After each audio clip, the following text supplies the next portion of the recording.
शोध अभिकल्प। शोध अभिकल्प का अर्थ तथा उद्देश्य। ठीक। एक अभिकल्प का मतलब होता है डिजाइन। शोध अभिकल्प मतलब रिसर्च डिजाइन।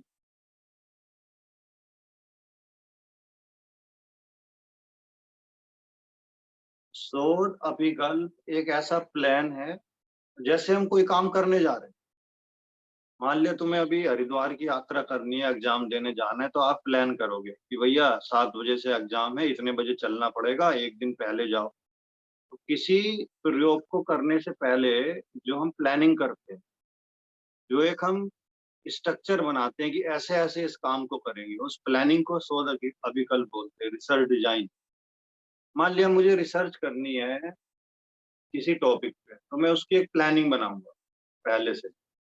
उस टॉपिक पे रिसर्च करने के लिए उस प्लानिंग को क्या बोलते हैं? शोध अभिकल्प, रिसर्च डिजाइन।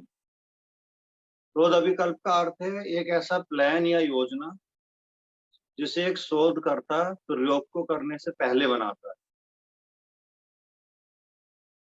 इसी डिजाइन या प्रारूप के अनुसार वह शोध कार्य को आगे पूरा करता है। इसे किसी शोध का ब्लूप्रिंट भी कह सकते हैं।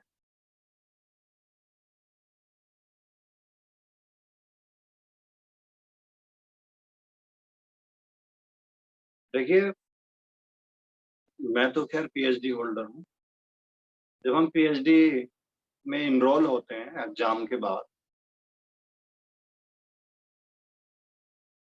तो हम दो चीजें होती है, एक सिनॉप्सिस, एक थीसिस।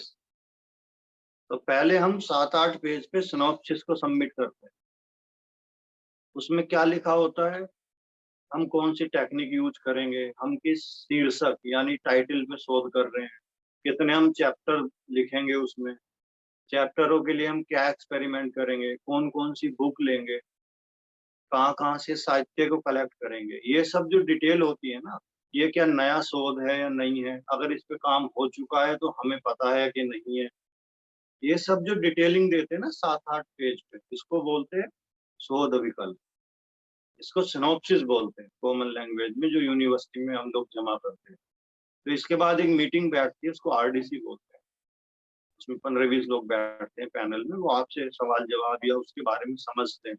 अगर उनको ओके लगता है कि ये सही टॉपिक है, तो वो पास कर देते हैं। फिर आप रिसर्च करना शुरू करते हैं, उसके बाद थीसिस लिखी जाती है। ठीक है, तो ये मैंने थोड़ा क्लियर करने के लिए समझा दिया। इसमें अगला टॉपिक क्या है मनोज जी? नेक्स्ट टॉपिक है यादृच्छिकृत समूह विकल्प। नहीं, इसमें उद्देश्य भी पूछता है ये हाँ, बहुत। उद्देश्य उद्देश्य उद्देश्य। इसमें शोध अभिकल्प का उद्देश्य। तो आप बताओ जरा, रिसर्च सिनॉप्सिस के क्या उद्देश्य हो सकते हैं भाई? अगर कल आप पीएचडी करोगे तो ये लिखना पड़ेगा। मैंने अभी जो समझाया वो किस काम के लिए हम जमा करेंगे, क्या उद्देश्य हो सकता है उस बात का, बताओ जरा सोच के। थोड़ा तुम्हारा भी तो दिमाग यूज कर लूं, लिखना तो तुम्हें ही है। सर, ताकि जो हम रिसर्च कर रहे हैं उसका सही रिजल्ट हमें मिल पाए, डिजायरेबल रिजल्ट मिल पाए। तो थीसिस लिखने के बाद का हो गया कि क्या रिजल्ट आया। चलो मैं बता देता। पर्पज ऑफ रिसर्च डिजाइन क्या होते हैं? चरों का नियंत्रण करना, टू कंट्रोल द वेरिएबल्स।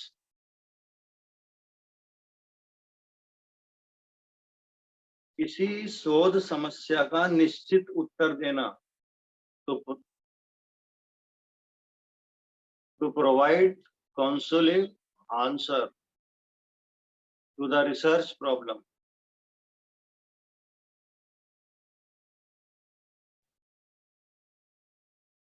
लिख लिया?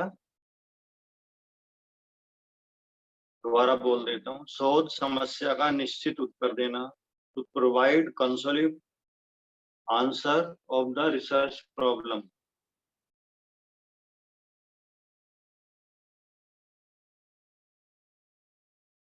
फिर क्या होता है, विशिष्ट विधि का निर्धारण करना, टू स्पेसिफाई द मेथड।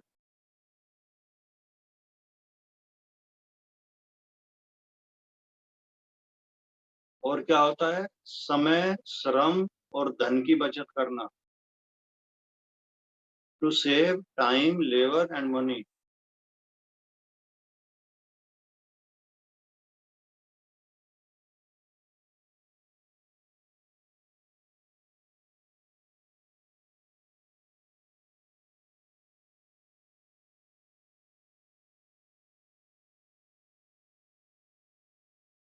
अब इस शोध अभिकल्प के भी कुछ प्रकार होते हैं, मतलब ये कई टाइप में प्रेजेंट की जा सकती है।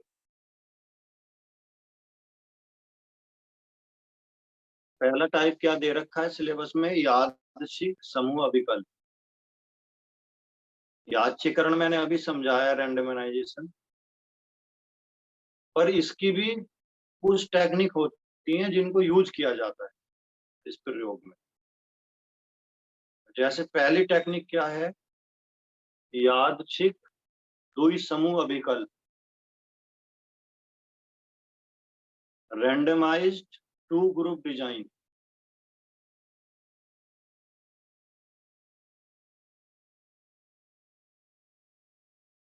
श्वेता जी, वो किताब से कम ही मैच होगा।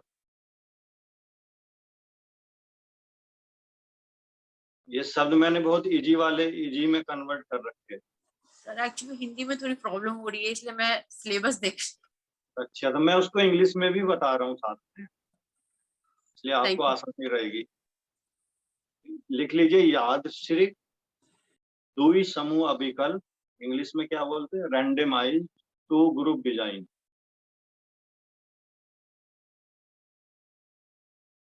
इंग्लिश के थ्रू आप पढ़ सकते हो जब नाम याद रहेगा। देखिए, इस विधि की क्या विशेषता है, यह दो समूहों के यादृच्छिक यानी रैंडमाइजेशन की प्रक्रिया के द्वारा दो समूह को इसमें समतुल्य बनाया जाता है, बैलेंस किया जाता है या बराबर किया जाता है। इस टेक्निक की क्या विशेषता है, दुई लग गया ना, टू, तो दो ग्रुप को इसमें इक्वल या समतुल्य बनाया जाता है, यानी जिससे रिसर्च करने में कोई दिक्कत ना आए।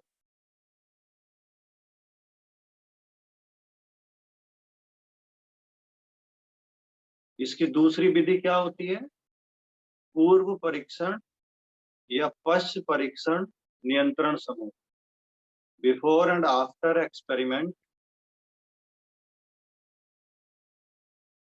Controlling group design.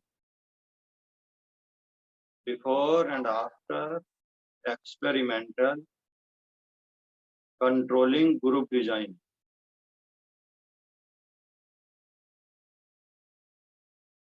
ये एक्सपेरिमेंटल डिजाइन की एक बहुत महत्वपूर्ण विधि है। इसी का उपयोग शोधकर्ता सबसे ज्यादा करते हैं। इसमें भी दो समूह होते हैं जिनकी आश्रित चर यानी डिपेंडेंट वेरिएबल पर जांच पहले ही कर ली जाती है। बिफोर आया ना, पहले ही जांच कर लेते हैं किस पे, डिपेंडेंट वेरिएबल पे। फिर उनमें से एक ग्रुप को स्वतंत्र चर बना दिया जाता है।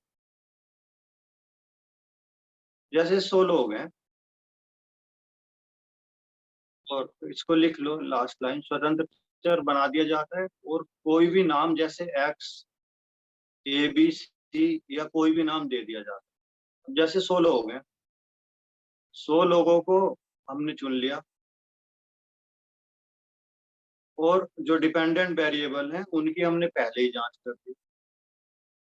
तो उस जांच के बाद हमें 50 लोग मिले, उनमें से 25 को अलग कर देंगे, आधों को अलग कर देंगे, तो एक को क्या बना देंगे हम, स्वतंत्र वेरिएबल,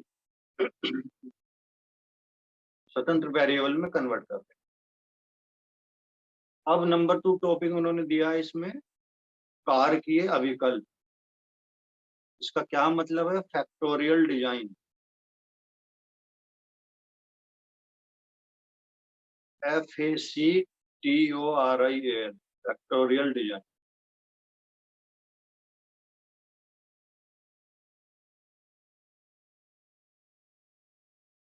इस डिजाइन में प्रयोग उस स्थिति में किया जाता है जहां शोधकर्ता एक ही साथ दो या दो से अधिक स्वतंत्र चरों के प्रभावों का अध्ययन करता है। दोबारा बोल देता हूं, इस डिजाइन में प्रयोग उस कंडीशन में किया जाता है जहां कोई एक्सपेरिमेंट करने वाला दो या दो से अधिक स्वतंत्र चर इंडिपेंडेंट वेरिएबल के इफेक्ट्स का स्टडी करता है।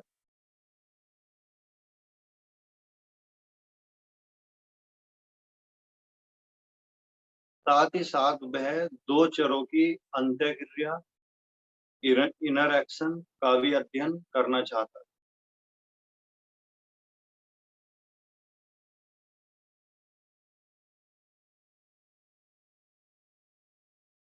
इसमें भी दो विधियों का मुख्य रूप से प्रयोग किया जाता है। इस विधि में भी इसकी सब टेक्निक्स है।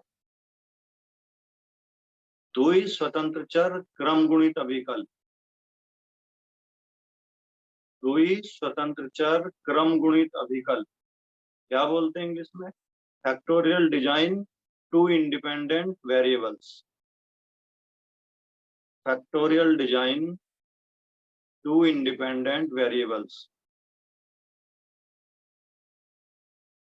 और दूसरी टेक्निक का क्या यूज किया जाता है?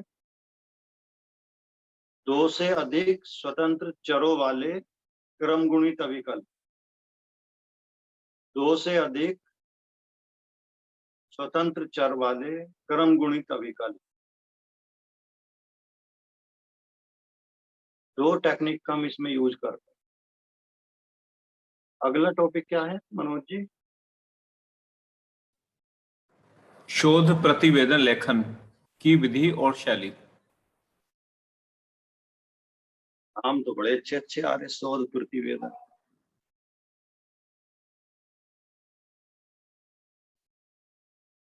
शोध प्रतिवेदन का इंग्लिश पता है? नहीं? Research report writing. अब समझ में आया Shweta? Research report writing. Manoj ji से मेरी एक दिन वैसी बात होती है, भाई भी हैं मित्र भी हैं, दोनों ही परिवार के भी हैं। तो आपने पिछले इन्हीं सिलेबस में फर्स्ट सेम में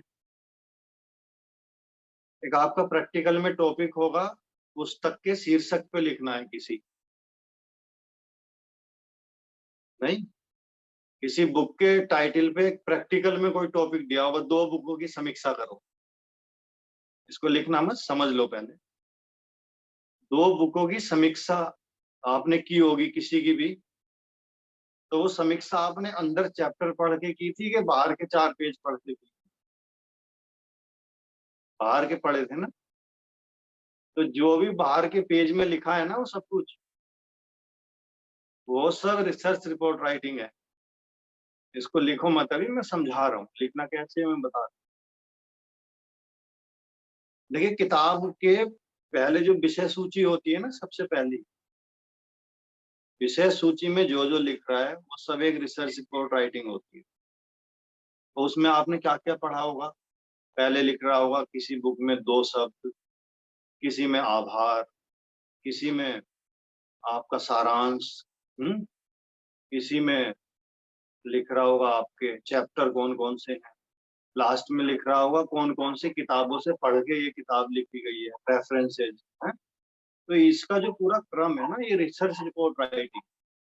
अब जो हमने सिनॉप्सिस जमा की थी थोड़ी देर पहले 20 मिनट पहले ही जमा की थी ना हमने, आरडीसी के लिए एक सिनॉप्सिस, ये 7-8 पेज पे हम लिख के यूनिवर्सिटी में जमा करते हैं।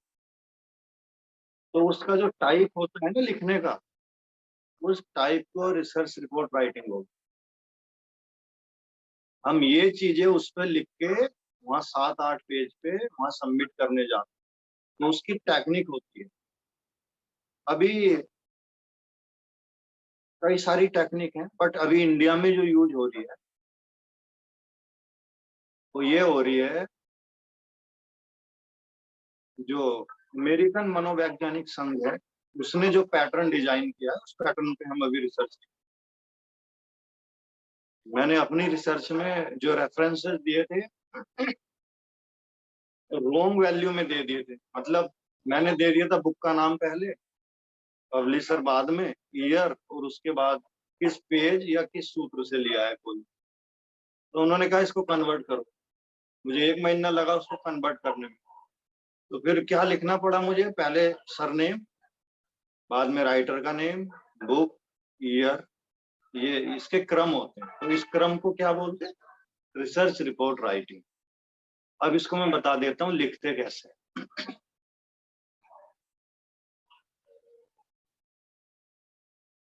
तो शोध प्रतिवेदन पहला शब्द है, रिसर्च रिपोर्ट राइटिंग। तो प्रतिवेदन का क्या अर्थ होता है? प्रतिवेदन का अर्थ होता है पूरी जानकारी, कंप्लीट नॉलेज। इस प्रकार शोधकर्ता या शोध प्रतिवेदन का अर्थ होता है विभिन्न तथ्यों का लेखा जोखा देना।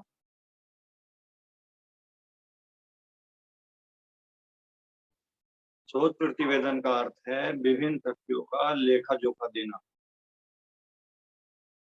शोध करने से पहले शोधकर्ता शोध के विषय में पूरी जानकारी अपने कॉलेज, यूनिवर्सिटी, गाइड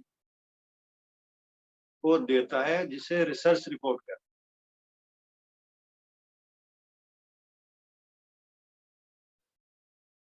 अब इसकी विधि और शैली कैसे होती है, तो इसके क्रम होता है, उस क्रम को आप इसमें क्रम यूज किया जाता है। कोई 8 चीजों को यूज करते हैं, कोई 9 चीजों को करते हैं। आप 8 वाली लिख लो, ये ज्यादा चलती है। पहले क्या लिखते हैं इसमें, शीर्षक प्रश्न, इंग्लिश में बोलते हैं टाइटल पेज, जबकि इंग्लिश ही बता रहा हूं साथ में। फिर लिखते हैं एब्स्ट्रैक्ट यानी सारांश। फिर लिखते हैं प्रस्तावना, इंट्रोडक्शन।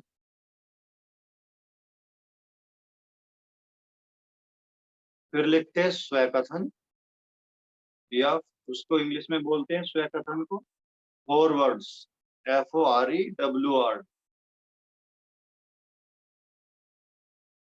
ये वही पेज चल रहे हैं जो किताब के शुरू में लिखे होते हैं सब अभी। फिर लिखते व्याख्या, डिस्कशन या एनालाइज।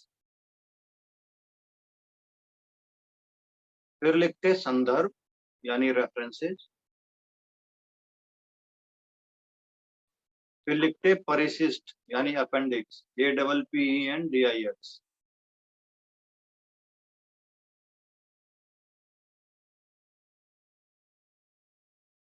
ये तो हो गया उसका विधि। और अब इसकी शैली कैसे लिखते हैं, तो जो एक एक मैंने चीजें बताई हैं। शीर्षक प्रश्न, शीर्षक प्रश्न में क्या लिखोगे, टाइटल पेज में।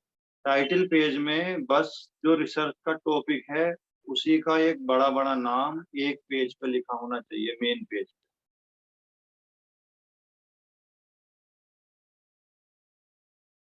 एब्स्ट्रैक्ट में क्या लिखते हैं, जो हम पूरी रिसर्च कर, देखिए ये जो लिखा जाता है ना, अभी 1 मिनट इसको लिखना मत, समझा देते।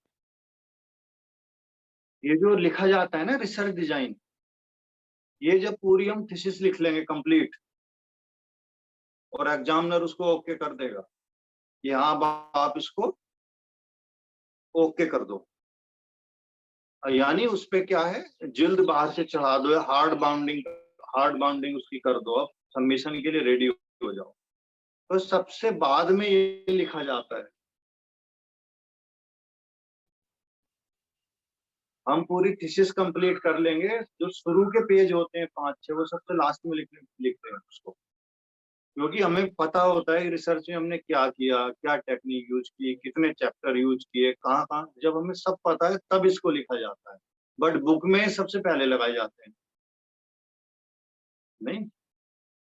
तो तीसरा क्या है, दूसरा एब्स्ट्रैक्ट। एब्स्ट्रैक्ट में हम क्या लिखते हैं, उस पूरी रिसर्च का निचोड़,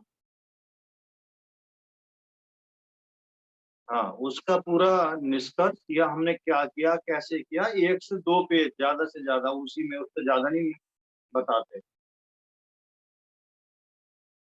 फिर आता है आपका इंट्रोडक्शन। इसमें थोड़े बेनिफिट क्या मिलेंगे, किस चीज पे हम शोध कर रहे हैं, इस शोध से क्या बेनिफिट है, शोध के बारे में हम समझाएंगे। अंदर जाने से पहले हम उसके बारे में समझा रहे हैं। चौथा होता है आपका स्वकथन या फॉरवर्ड्स।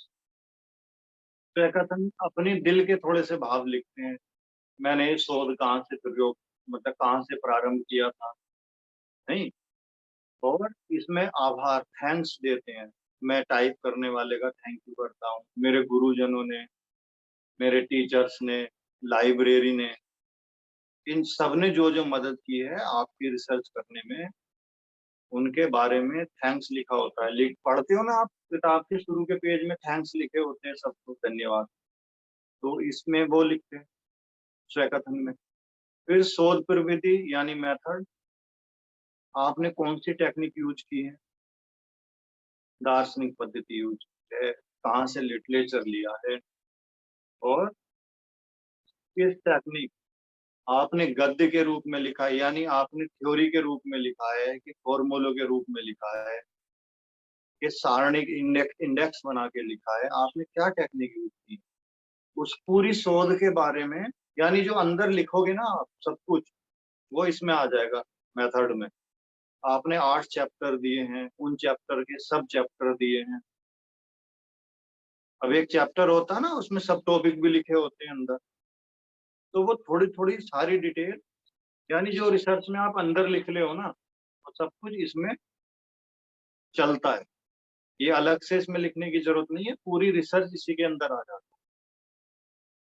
फिर होती है उनकी व्याख्या, डिस्कशन। अब आपने एक चैप्टर लिया योग में, आप यम नियम पे पीएचडी कर रहे हैं मान लो, तो उसकी व्याख्या जो करोगे तो वो अंदर ही करोगे, इसको बाहर दिखाने की जरूरत नहीं है। बट ये 8 चीजें रिसर्च में तो शामिल होंगी ही।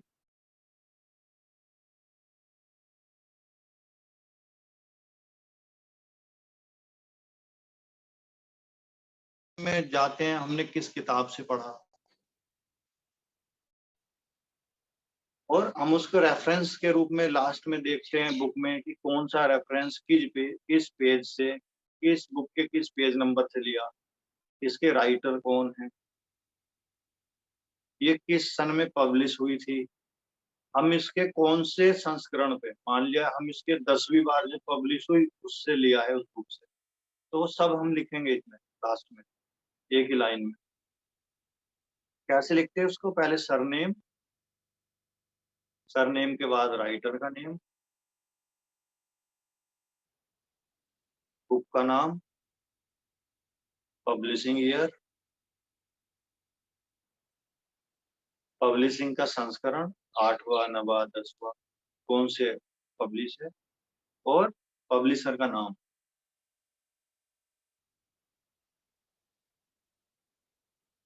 और परिशिष्ट में क्या निचोड़ निकला, रिजल्ट निकला, क्या इस हमारी रिसर्च का महत्व है, किन किन लोगों के काम आएगी, इसकी फाइंडिंग्स क्या है, रिसर्च में हमें क्या फाइंड हुआ, किस तरह से वो लोगों के काम आएगा। यानी आपका पूरा रिजल्ट 4-5 पेज में दे सकते। कई शोध में रेफरेंसेस को सबसे लास्ट में कर दिया है, और अपेंडिक्स को थोड़ा उसके पहले कर दिया है, अप डाउन, बस इन दो में मोस्टली यही डिजाइन यूज किया जाता है।